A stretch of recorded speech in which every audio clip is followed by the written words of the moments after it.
Halo, perkenalkan nama saya Hernisel dan pada kesempatan kali ini saya akan bercerita secara singkat mengenai sejarah masuknya kebudayaan Islam ke Indonesia berdasarkan salah satu teori dan komoditas yang diperdagangkan pada masa itu dan juga salah satu kesultanan Islam. Dan sekarang mari langsung lanjut ke pembahasannya. Yang pertama adalah sejarah singkat masuknya kebudayaan Islam berdasarkan salah satu teori. Teori yang saya ambil atau yang akan saya bahas pada kali ini adalah teori Mekah.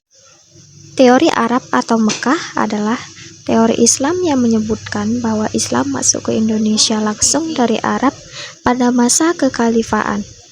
Berikut tokoh-tokoh yang mendukung teori Mekah. Pada buku yang ditulis oleh salah satu pendukung teori ini yaitu Buya Hamka yang berjudul Sejarah Umat Islam yang terbit pada tahun 1997 menjelaskan bukti-bukti masuknya agama Islam di Indonesia.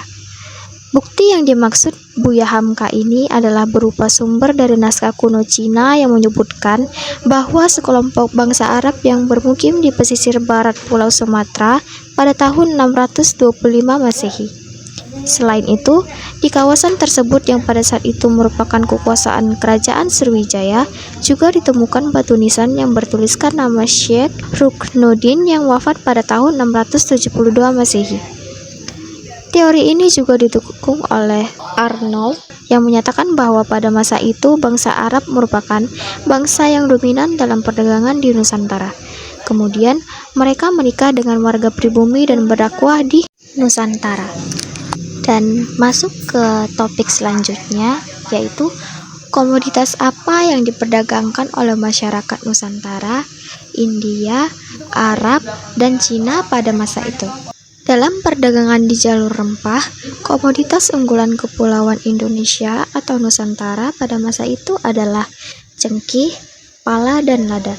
Ketiga komoditas ini sangat dicari oleh pedagang asing yang datang ke Asia Tenggara karena memiliki nilai tinggi di pasar dunia.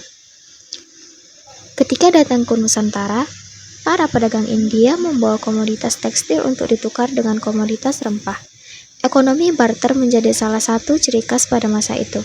Selain itu, beras India juga menjadi alat barter untuk mendapatkan komoditas rempah. Berikutnya adalah komoditas perdagangan dari Cina kuno. Mereka memperdagangkan sutra, teh, porselen, dan rempah-rempah. Yang terakhir adalah Arab. Komoditi utama dalam perdagangan Arab adalah cita katun dan katun India yang diimpor dari Eropa.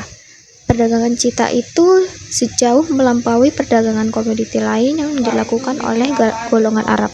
Nah, kenapa sih mereka membutuhkan rempah-rempah dari Nusantara? Kondisi apa yang terdapat di negara-negara tersebut sehingga mendorong mereka untuk membeli rempah-rempah dari Nusantara? Nah, jadi rempah-rempah mempunyai banyak manfaat di mana antara lain ialah untuk perasa makanan, pengawet makanan, serta dapat menghangatkan tubuh jika memakannya. Di mana tumbuhan rempah-rempah tidak mudah untuk tumbuh subur di wilayah-wilayah selain wilayah tropis. Sehingga bangsa-bangsa lain termasuk Arab, India, Cina ataupun Eropa kemudian mencari rempah-rempah yang kaya manfaat ke negara-negara yang beriklim tropis, salah satunya ialah Indonesia. Topik pembahasan berikutnya adalah banyaknya kesultanan Islam yang berdiri di Nusantara dan diantaranya berhasil mencapai masa kejayaannya pada masa itu. Dan saya akan menjelaskan salah satunya yaitu Kerajaan Banten. Kesultanan Banten mencapai puncak kejayaan pada masa pemerintahan Sultan Ageng Tritasya atau kerap disapa Abu Fatah Abdul Fatah. Pada saat itu, pelabuhan Banten menjadi pelabuhan internasional sehingga perdagangan mengalami perkembangan yang sangat pesat. Pelabuhan Banten saat itu sangat diminati oleh para saudagar pada masa itu. Hal tersebut lantaran Kesultanan Banten tidak menerapkan monopoli sehingga perdagangan dapat berlangsung secara terbuka. Setelah mengetahui sejarah masuknya kebudayaan Islam ke Indonesia, membuat saya lebih menghargai keberagaman dan toleransi yang telah ada sejak dulu.